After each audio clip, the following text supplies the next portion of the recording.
Hello guys, I hope you all are doing well.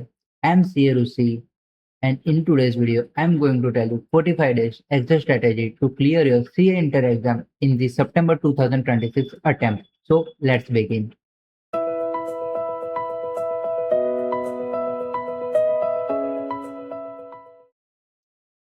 So first of all, कितने revision करने हैं? So always remember one thing, quality over quantity. कितने revision करने doesn't matter. आप कितने अच्छे से रिवीजन करते हो वो मैटर करता है. So 2 quality revision can beat 4 incomplete revision. 2 revision is enough, लेकिन हाँ वो 2 रिवीजन हमें अच्छे से करना है. अच्छे से मतलब क्या है? तो see first revision try to complete in 25 days. ठीक है, इसमें हमें रिवीजन वीडियो तो ही रेफर करने अगर हमें कोई कॉन्सेप्ट समझ नहीं आ रहा, ट्रिकी है या कोई कंफ्यूजन है तो ही हमें रिवीजन वीडियोस रेफर करने हैं. ऐसा नहीं है कि हम 1.5x या 2x की स्पीड से देखकर जल्दी से रिवीजन वीडियो निपटा कर हमें ऐसा लगे कि हमने रिवीजन कर लिया है. ठीक है, क्योंकि क्या होता है कि रिवीजन वीडियो देखकर आप 1.5x या 2x की स्पीड से आप रिवीजन वीडियो देखोगे, आपको याद होगा, और 4x की स्पीड से उन चीजों को भूल जाओगे. जब तक आप खुद से सेल्फ स्टडी नहीं करोगे, आप अपनी खुद की नोट्स जब तक नहीं पढ़ोगे, ठीक है, उसमें खुद से स्क्रिबल किया हुआ चीजें आप जब तक नहीं देखोगे, वो चीजें आपको एग्जाम में याद नहीं आएगी. एग्जाम में आपको यही सारी चीजें, आपने खुद से कुछ पढ़ा हो, खुद से स्क्रिबल किया हो, खुद से कुछ लिखा हो, वो सारी चीजें ही सबसे पहले याद आती है.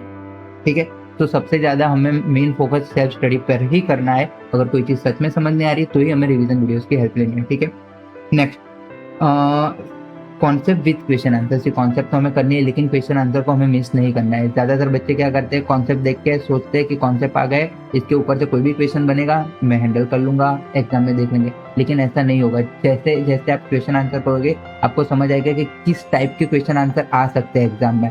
ठीक है, तो क्वेश्चन हमें आंसर हमें मिस नहीं करने. और जैसे जैसे आप क्वेश्चन आंसर करो, उस क्वेश्चन आंसर में आप हाईलाइट करते रहो. जैसे कि कोई क्वेश्चन है जो रिपीटेड है, कोई क्वेश्चन है जो ट्रिकी है. एंड रिमेंबर वन थिंग कि पूरा क्वेश्चन ट्रिकी हो ये जरूरी नहीं. शायद क्वेश्चन का एक पार्ट हो सकता है जो ट्रिकी है, जो आपको समझ में नहीं आ रहा, तो वहां हमें टाइम कैसे बचाना है, उस क्वेश्चन के बाजू में लिख के रखो कि ये पॉइंट है, इसमें ये पार्ट है जो ट्रिकी है, जो मुझे समझ नहीं आ रहा, बाकी जो क्वेश्चन है वो मुझे आता है. तो वो आप अपनी लैंग्वेज में लिख के रखोगे, तो जब आप सेकंड रिवीजन करोगे या एग्जाम के पहले वो सेम क्वेश्चन आप फिर से देखोगे, तो आपको सिर्फ इतना पढ़ के आपको समझ आ जाएगा ठीक है, इतना ही था जो मुझे नहीं आता था, कंफ्यूजन थी, जो आपने वापस से पढ़ लिया, तो आपको वापस से पूरा क्वेश्चन देख के, पूरा पढ़ के वापस उसमें टाइम वेस्ट नहीं करना पड़ेगा.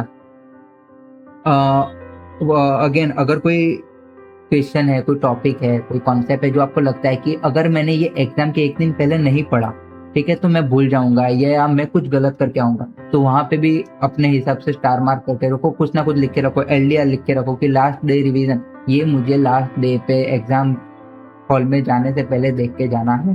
ठीक है, तो वो चीजें लिख के रखो. And see keep in mind that आप फर्स्ट रिवीजन करो, सेकंड रिवीजन करो, लेकिन आपको ये जितना भी सिलेबस है वो आपको 1.5 दिन के अंदर, 1.5 डेज के अंदर कंप्लीट करना है. पूरा सिलेबस आपको कवर करना है. सी इंटर के बच्चे हो आप, तो एडवांस अकाउंट के पहले आप शायद 3, 4 या 5 दिन एडवांस अकाउंट के पेपर को दे दोगे, लेकिन बाकी के जितने भी पेपर है उसके आगे आपको सिर्फ और सिर्फ 1.5 दिन ही मिलने वाले. 1.5 दिन में ही आपको पूरा सिलेबस कवर करना है.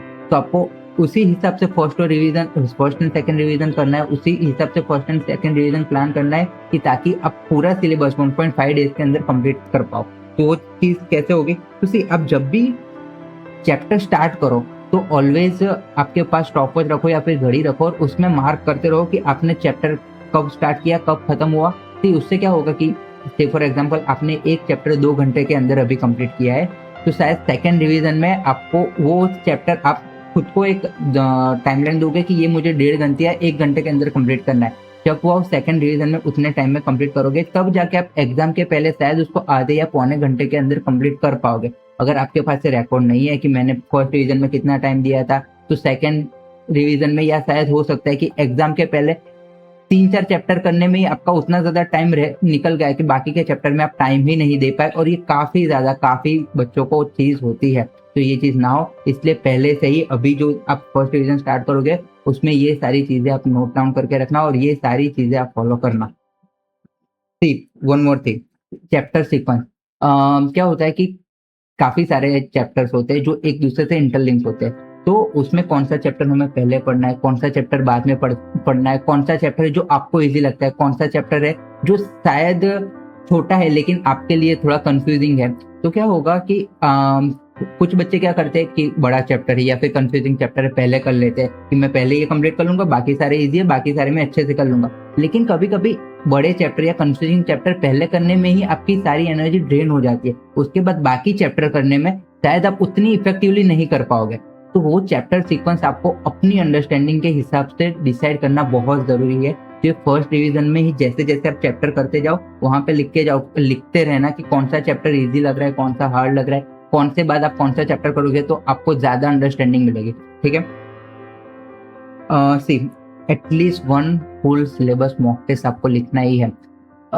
अगर आपने मॉक टेस्ट अभी नहीं लिखा तो जो गलतियां आप शायद मॉक टेस्ट में करोगे और जो एग्जाम के पहले आप सुधार दोगे वो आप नहीं सुधार पाओगे, और सेम चीजें, सेम मिस्टेक, सिली मिस्टेक आप एग्जाम में करके आओगे और आप मार्क्स कटेंगे। ठीक है, तो वो चीज ना हो इसीलिए at least 1 full syllabus mock test दे देना। अगर पहले दे रखा है इट्स ओके, अगर नहीं दिया तो एटलीस्ट एक मॉक टेस्ट दे दो और ट्राई करना कि आप सेकंड डिवीजन स्टार्ट करो उसके पहले ही ये मॉक टेस्ट आप कंप्लीट कर लो। क्यों? क्योंकि फर्स्ट ऑफ ऑल आपको सेकंड रिवीजन कंप्लीट करना है 20 डेज के अंदर। 20 डेज में आपको क्या करना है, सेल्फ स्टडी करना है, सेम रिवीजन वीडियोस के लिए जो मैंने पहले बताया वैसे ही सेल्फ स्टडी करना है। जो भी मिस्टेक आपने आइडेंटिफाई की है इन मॉक टेस्ट, ठीक है, मॉक टेस्ट देते टाइम जो भी आपने मिस्टेक की है पेपर वाइज वो लिख के रखो कि कौन से पेपर में कौन कौन सी चीजें आपने गलत की थी, कौन सी मिस्टेक की थी, आपने क्या सिली मिस्टेक की है, वो सारा लिख के रखो ताकि आप जब भी वापस से वो चीजें पढ़ो तो आपको ध्यान हो कि ठीक है इस चीज में ये चीज यहाँ पे मैंने कुछ ना कुछ गलती की थी, वो वापस आप पढ़ोगे, वापस रिवाइज करोगे तो वो चीजें आपको अच्छे से आपके दिमाग में बैठ जाएगी और वो सेम चीज आप एग्जाम में वो गलती नहीं करोगे। ठीक है, सेम कॉन्सेप्ट पहले हमें करना है और जो भी आपने हाईलाइटेड क्वेश्चन आंसर की है वो चीजें आपको जैसे आपने फर्स्ट डिवीजन में हाईलाइट करके रखा होगा वो बहुत काम आएगी सेकंड डिवीजन में। जैसे फॉर एग्जांपल फर्स्ट डिवीजन में आपने 100 क्वेश्चन किए, सेकंड डिवीजन के टाइम वो 60 हो जाएंगे और शायद थर्ड डिवीजन में मतलब कि एग्जाम के पहले 30 या शायद 50 क्वेश्चन करके भी आप पूरा सिलेबस अच्छे से कवर कर पाओगे। लेकिन ये तभी होगा जब आपने फर्स्ट डिवीजन में अच्छे से क्वेश्चन को पढ़ा होगा, किया होगा और हाईलाइट किया होगा। ठीक है, इन 45 डेज के अंदर आपको कोई भी नए बुक्स, नए नोट्स या नए टीचर को रेफर करने की जरूरत नहीं है। जो टीचर से आपने पढ़ा है, अगर आपने सेल्फ स्टडी की है, आपने जिस नोट से पढ़ा है, जिन बुक से पढ़ा है उसी पे स्टिक रहना, उसी से आप पढ़ना। तो इन 45 डेज में आप अगर नए बुक्स या नए नोट्स आप रेफर करने जाओगे हो सकता है कि वो आपको काम लगे लेकिन उसके चांसेस कम है। आपने नए बुक्स, नए नोट्स आपने रेफर किए तो हो सकता है ज्यादा टाइम आपका उस बुक से फैमिलियर होने में ही लग जाएगा और एग्जाम कब आ जाएगी पता नहीं चलेगा और आपने जितने टाइम में रिवीजन कंप्लीट करना डिसाइड किया होगा वो शायद ना हो पाए। तो इसलिए हमें कोई भी नए बुक्स, नए नोट्स रेफर नहीं करने। जिस बुक से आपने पहले पढ़ा है उसी बुक से अभी फर्स्ट सेकंड रिवीजन भी उसी से करना है और एग्जाम के पहले भी वही बुक्स आपको पढ़ के जाने हैं। ठीक है, lastly remember one thing, this 45 days won't decide whether you are intelligent or not. These 45 days will decide whether you are going to become CA finalist or not. Please stay consistent, trust yourself. ठीक है, एक दिन में नहीं होगा लेकिन एक दिन जरूर होगा और वो एक दिन आपको इसी अटेम्प्ट में लाना है। ठीक है, तो trust your self.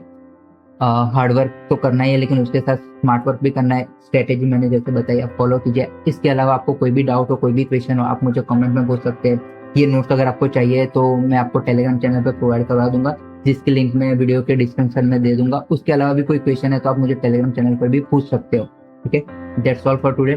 Thank you so much for watching this video.